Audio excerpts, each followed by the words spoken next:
I gotta say, Steve Martin, Martin Short, and Selena Gomez continue to be an incredible combination that is impossible to mess up, no matter how hard this show might sometimes try. I have a love-hate relationship with Only Murders in the Building, but overall, it sure is cozy. It's a little bit like what Knives Out used to be, and I'm surprised that Knives Out lost that quality, although it seems that maybe the latest movie might get that back. You know, as I said, pumpkin spice. It just has that fall wonderful feel to it. But yes, here comes the 5th season of Only Murders in the Building, which somehow manages to continue to come up with believable murders in the building. They haven't broken the spell just yet.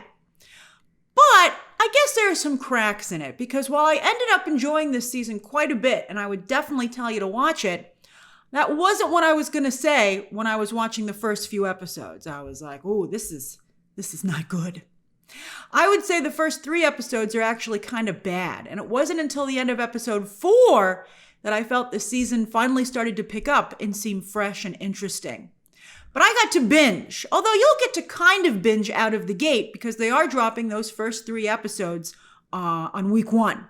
So you'll get to watch all the mediocre ones up front. And if you end the 3 thinking maybe this season isn't so good, well, remember my words that by the end of episode 4, which is the second week of the release schedule, it'll already be much better. So you just gotta have to make it through episode 4 of 10 episodes. And they gave me 9 out of 10. And, this show continues to be an excellent murder mystery because still, even having watched the first 9 episodes, I don't know who might have killed Lester. So I'm actually very excited to see the final episode. You might be like, how have you been through 9 episodes and you have no idea who the murderer is? It's true. I guess there are a lot of suspects, but the show still somehow manages to progress through a lot of other interesting elements that are introduced. So I like it. And I think it's kind of fun that it keeps you guessing until the very end. And, to this, we've already had 4 seasons. I've never been disappointed in who the murderer ended up being. So I don't think that I will this time either. All right, so I want to go over what a mixed bag season 5 is. We're going to start with what I don't like about season 5, and then we'll finish on a more positive note with what I do like. Also, hey, why not hit that subscribe button? That way you'll never miss a video with all my reviews, my box office reports, my live streams. And if you hit that bell, you'll get a notification as soon as videos go up. And you'll get a 30-minute heads up as to when I'm about to go live. And hey, as long as you're clicking on stuff, why not click on that like button too? Okay, so what don't I like about season 5? Well, I gotta tell you, as hard as they must have worked to get these big stars, did not care for them. I'm talking Oscar winners Renee Zellweger and Christoph Waltz and Logan Lerman. Interestingly, Logan Lerman actually does the best out of the 3 because Zellweger and Waltz are overacting their butts off. Whew, I think they're such big stars that maybe nobody felt they could criticize them, which is too bad because they're not very good.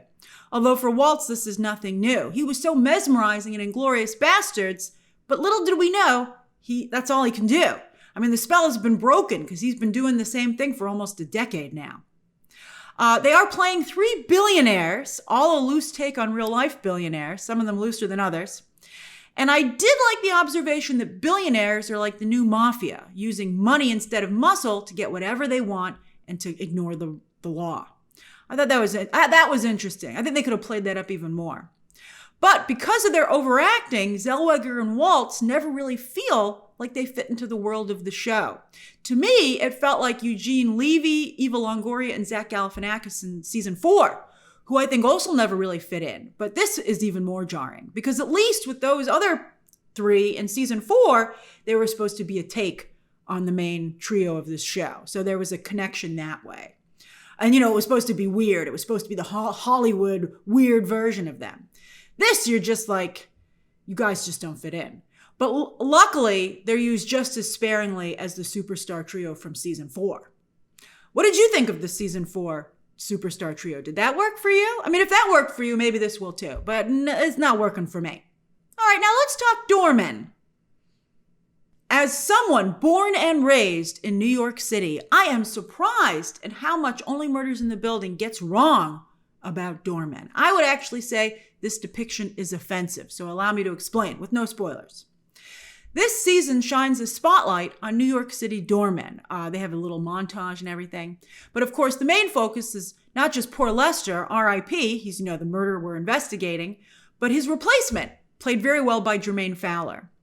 So Only Murders in the Building does do a nice job focusing on how doormen are very much the heart of New York City apartment buildings. But I was shocked to see them totally ignore the cornerstone of the New York City doorman, and that's their incredibly powerful union.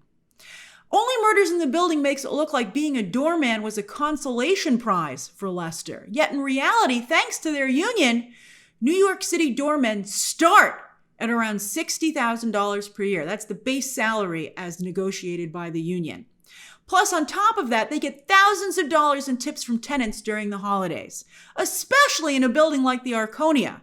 I used to have an internship where I would handle the tips for a producer. He gave out a lot of money. Think about it. In that building, you're getting at least $20 to $40 from 2/3 of the apartments in a huge building like that, and 20 to 40 is low. Some people, like a big movie producer, give out much more. Plus, the union has secured full health insurance and pensions for doormen. It is a highly coveted job in the city.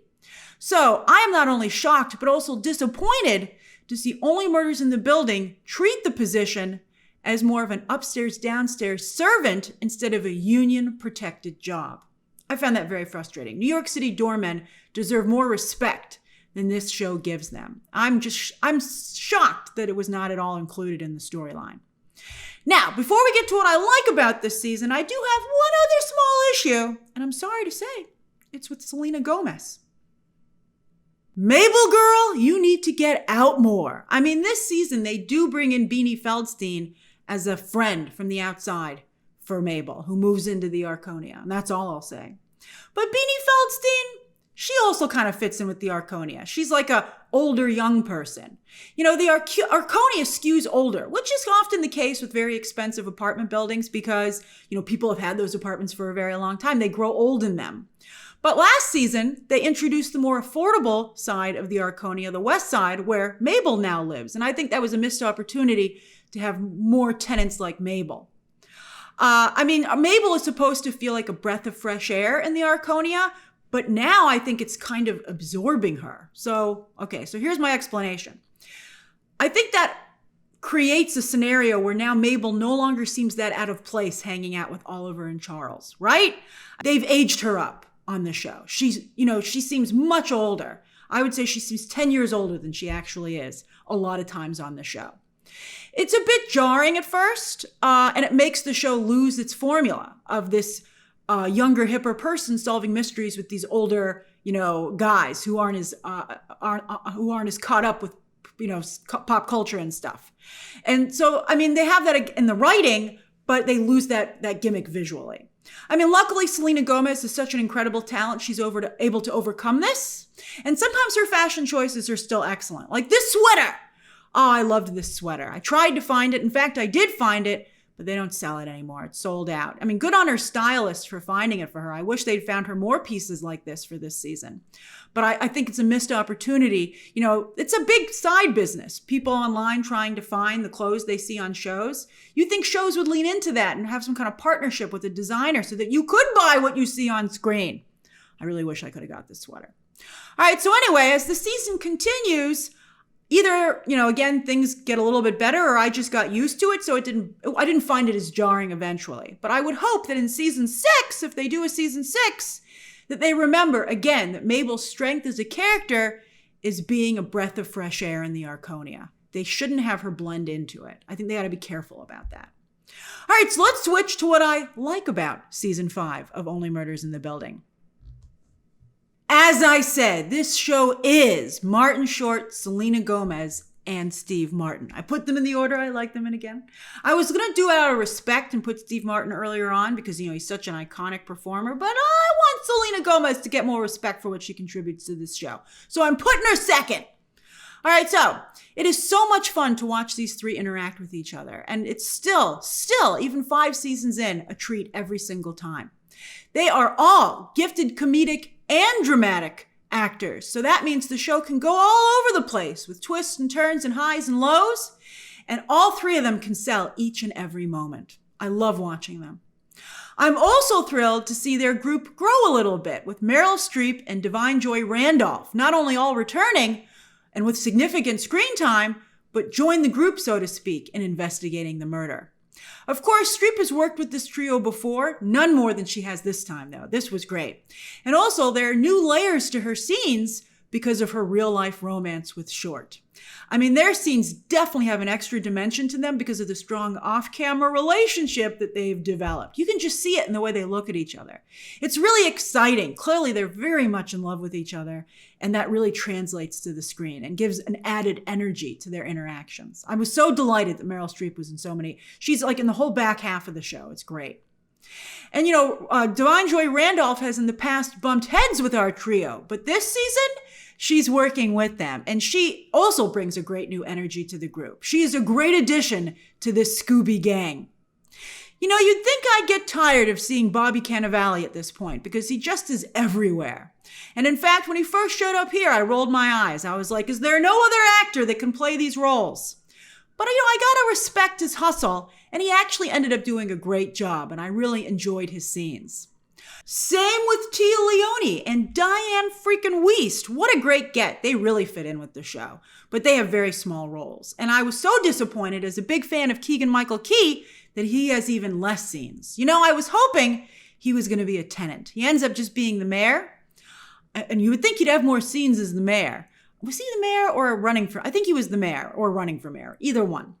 But I really wanted him to be a tenant because much like the White Lotus with their main hotel guests, Only Murders in the Building needs to do some work in diversifying its main tenants. They do have some diverse tenants, but they have very little screen time, and they're not big names.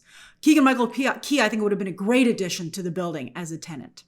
Again, if you really pay attention to what New York is like these days, a building like the Arconia would be diverse in its tenants. So yes, overall, Only Murders in the Building continues to be a great show, which I'm happy to report because season 4, kind of wobbly. In fact, when they had announced they were going to do a season 5, I didn't know if they could. I was like, maybe you guys should bow out because season 4 is barely holding it together.